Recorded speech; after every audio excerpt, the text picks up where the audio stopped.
പാഞ്ചാലരാജ്യം ഇതുപോലൊന്ന് ഇതിനു മുമ്പ് കണ്ടിട്ടില്ല.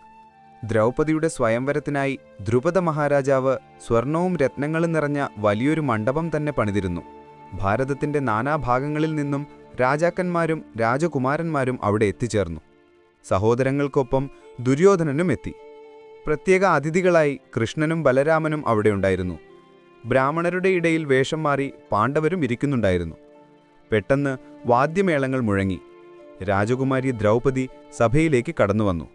സഭ മുഴുവൻ അത്ഭുതപ്പെട്ടുപോയി. അവളുടെ സൗന്ദര്യം വാക്കുകൾക്കും അതീതമായിരുന്നു. അവളെ സ്വന്തമാക്കാൻ രാജാക്കന്മാർ തിടുക്കം കൂട്ടി. പെട്ടെന്ന് ദൃഷ്ടദ്യുമ്നൻ മുന്നോട്ടുവന്ന് മുകളിൽ കറങ്ങിക്കൊണ്ടിരുന്ന ഒരു സ്വർണ്ണ മത്സ്യത്തെ ചൂണ്ടിക്കാണിച്ചു.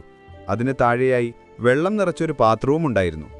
താഴെയുള്ള വെള്ളത്തിൽ നോക്കി മുകളിലുള്ള മത്സ്യത്തിന്റെ കണ്ണിൽ അമ്പെയ്തു കൊള്ളിക്കണം.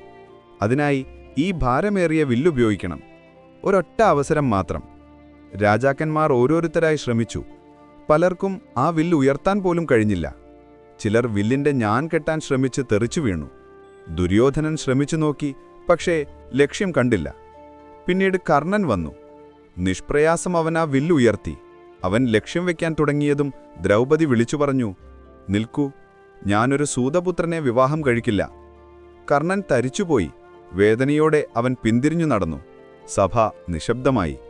പെട്ടെന്ന് കൂട്ടത്തിൽ നിന്ന് ഒരു യുവബ്രാഹ്മണൻ എഴുന്നേറ്റു. അത് അർജുനനായിരുന്നു. അവൻ ദ്രുപദനെ വണങ്ങി മധ്യഭാഗത്തേക്ക് വന്നു.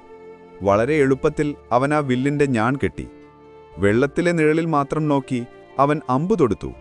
പാഞ്ഞുപോയ അമ്പ് മുകളിലെ കറങ്ങുന്ന യന്ത്രത്തിനിടയിലൂടെ മത്സ്യത്തിന്റെ കണ്ണിൽ കൃത്യമായി കൊണ്ടു. സഭയിൽ ആരവം മുഴങ്ങി. കൃഷ്ണനെല്ലാം മനസ്സിലാക്കി പുഞ്ചിരിച്ചു.